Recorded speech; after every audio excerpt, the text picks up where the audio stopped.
Movie night, back with another Classic. I'm your host, Easy. Welcome to Car Language, and let's change the shocks to my semi-Volvo. This is a Volvo 2014, 2015. I don't forgot the year. 2015 Volvo. I'm using these. Well, these are the tools you're gonna need. You're gonna get wrench 15/16 and a socket 24, lube, and these are the rear sacks. These are aftermarket, cheap. I don't haul heavy, and I change them out every year.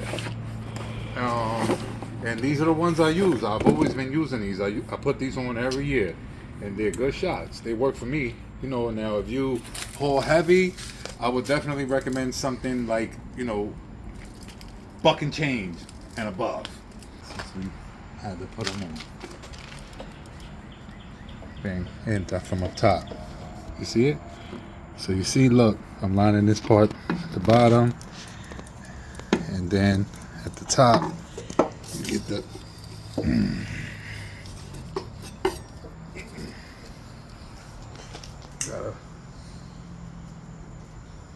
so you know they're good. Gotta stretch them out. Line that up. Line this up. That's when you know you bought the right one. Now, this is this one.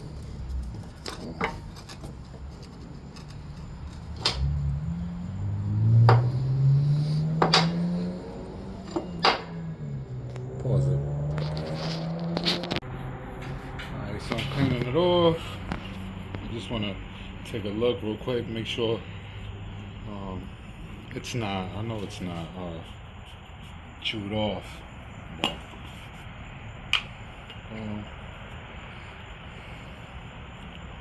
I hate doing these jobs. It's dirty. I hate dealing with it. But this right here, I paid like the cost for everything. I got $600. I bought some Freon because my AC is acting up. My AC is acting up, but then like the shocks themselves are cheap. They're like $72 a piece, something like that. I saw that real easy, super simple. They would have charged you 2 hours, a labor, somebody, where you do it yourself. Super simple. You see the tools. I actually went to Lowe's and bought this wrench kit for like $64. I'm sure I'm gonna use them later on along the line. And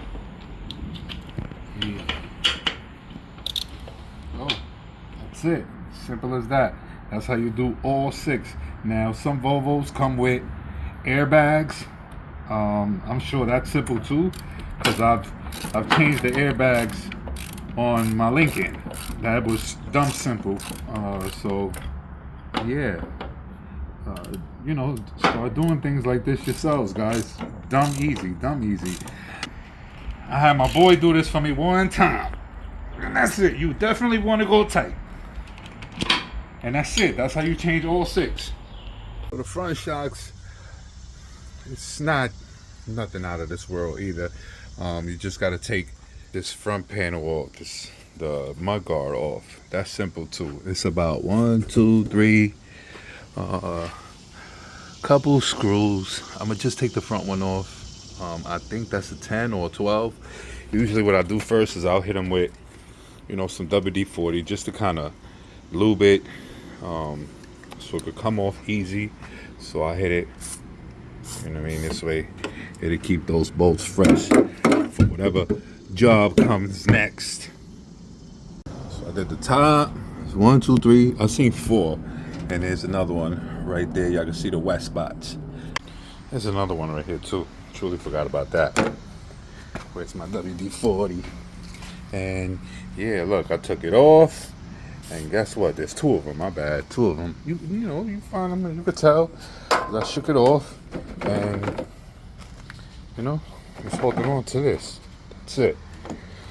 After this, like when I take them off, before I put this back on, I'm gonna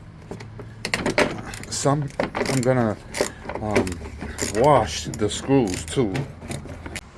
Alright, so guys, I took the mud guard off. Now be careful when taking this off, because the clips, these you don't got to worry about, and I think you do have to worry about them. The clips could come off. I know this too. Look, this is kind of cracked, but no biggie there. But yeah, these clips, when you set this down, make sure you set it down and the clips stay in place, because they, after that little lube, they could come off. Now we have access to the shock. Yeah, I don't know, it's rusted, so that looks kind of bent too. I don't know, we'll go take a look at the other side. Alright guys, so I got one of these long ones. Is longer for leverage because it was real hard and it's still tight in there. I do my best.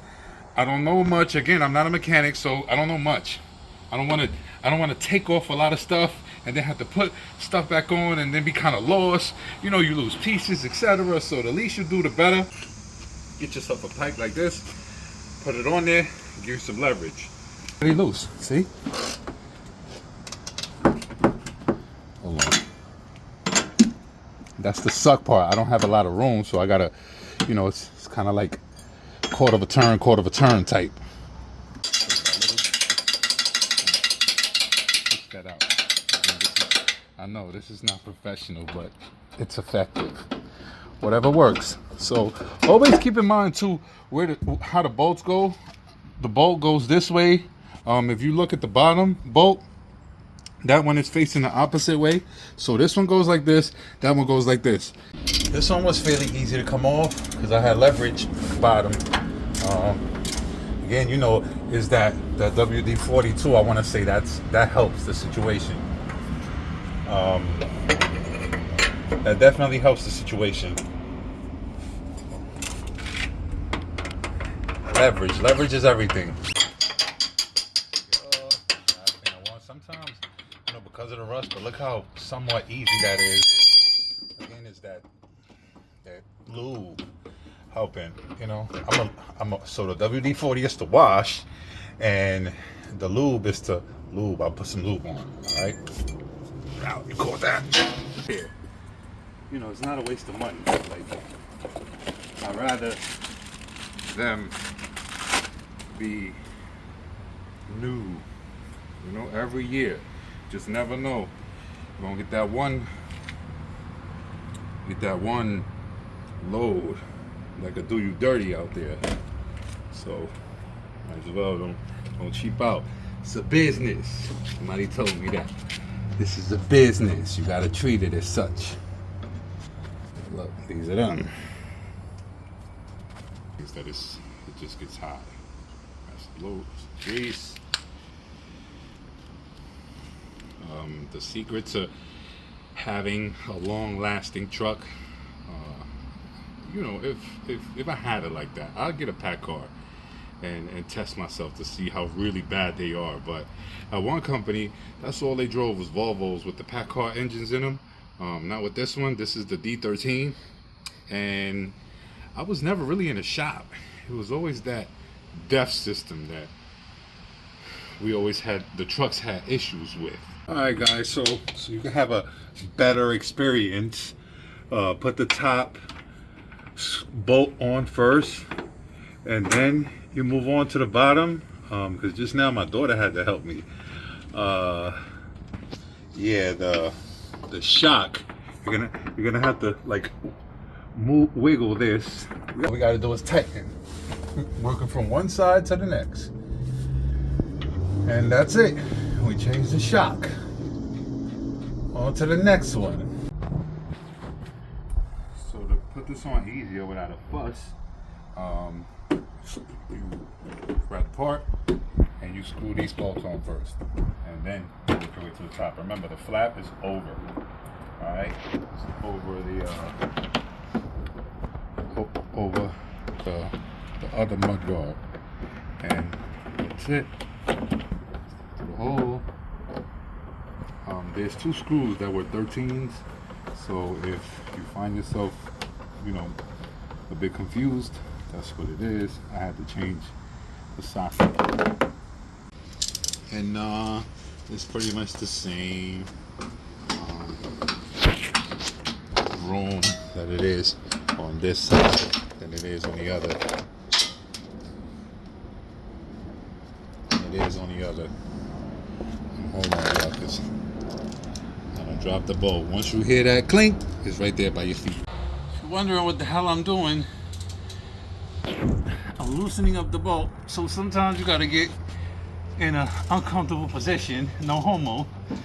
Do what you gotta do. Oh, it's loose, guys. At the comfortable positions, I noticed too there's a leak coming from one of my transmission lines. I knew about that. I actually had to dump transmission fluid in here because I wasn't too sure if it was like the radiator, but yeah, we got to take care of that too. We're gonna take care of that sometime next week. I think I could do that myself. And that's it, guys. Bolt is loose. We're gonna put the shock on and we're done. We've changed all 6 shocks by ourselves. We saved ourselves a good $300 because I'm sure a shop would have charged us 2 hours in labor, maybe 3, you know, because they got to take their lunch break and they charge you for that. Some of them do. You know, it's hard to find honesty nowadays. But first, we're gonna leave it like this just in case we run into any issues. But on the bottom, these things tend to be a bit tricky like that, where you gotta play with them. This one, like I said, I think there's a issue with that bracket over there because this one has a little bit of play. That one over there, I kind of had to bring the shock in from the top and move it on to the you know, line it up with the holes. So we might have to check that out. It's those little things right there when it comes to shocks that could potentially get your suspension out of whack. You know, so the next time there I go to a trusted individual to do the kingpins for me, I'll ask him about that. It doesn't appear that way, but I don't see why we was having an issue putting that shock on.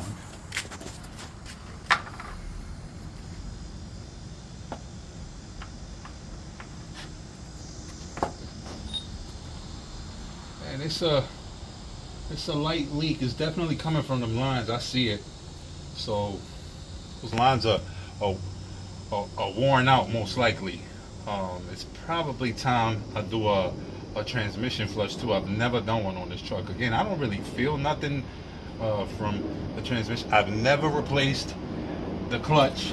So if you guys are paying if anybody's paying a decent amount of money for me to work that truck, I won't be the one to burn your clutch. Never had clutch issues. I know a couple of friends of mine, I won't mention no names, but they've replaced their clutch already. Me, I haven't yet. 4 years, 700,000 miles, and I have yet to replace a clutch. Says a lot about me. I know a lot of people who drive stick and they replaced it. Just, I don't know, making conversation, I guess. I'm nice, and I'm usually like the crazy one out of the group. But nope, I am that nice. And folks, we, it's safe to say, are done. That was it. Took me, I want to say, 2 hours, you know, and that's me not having the tools, me having to use my own strength, you know, no help pretty much. My daughter helped a little bit, but, you know, she's only 10. It's but so much I can expect from her. Hopefully so next year. She'll be stronger, and I'll pay her to do it. You see how easy that was, right? Somewhat. It's easy. It just requires a little bit of strength. Like I said, these are, you know, I know, oh, it's just $300 to whoever got it like that, but I could do a lot with $300. I could put that towards a set of tires on my brand used Jag. And And that's it. I'm gonna show you guys how to put the lid back on, and we call it a day. You guys, so I started from, just to give y'all, I put the bolts, I started from the top, putting the bolts back on, and then the bottom one, but I started to tighten from the bottom to the top. It's easier that way, you know. So y'all can see, and in there, banging on that drum a little bit. Let me stop. Definitely don't want that going out. This leg keeps coming off too, man. I'm telling you, this trucks are like businesses are issues never ending.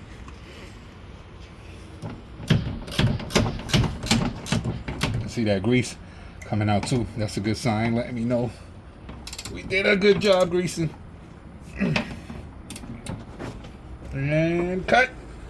But not least, guys, the mud guard, putting it back on. Again, this top goes over this part. After that, we're gonna use our, here it is. We're gonna use our 10 and 13 to fasten the bolts. And that's it, we're done. Hope this video helps you guys. Get y'all up out y'all ass and start doing things yourselves. Again, I like to do things like this myself because you look around while you know, like right now I'm fastening this bolt and I'm looking around looking for things, you know. I saw those lines down there, I knew about it, but I'm also looking at stuff, me reminiscing on things that I have swapped already. I see those two sensors over there I swapped. Just taking a look, I need to recharge my AC, and I was looking for the line or where to install the, you know, the nozzle thing. There it is right there. So yep, see, this is what happens when you do things yourself. You find stuff like that sometimes effortlessly. Thanks for watching. Be safe, y'all. Call language.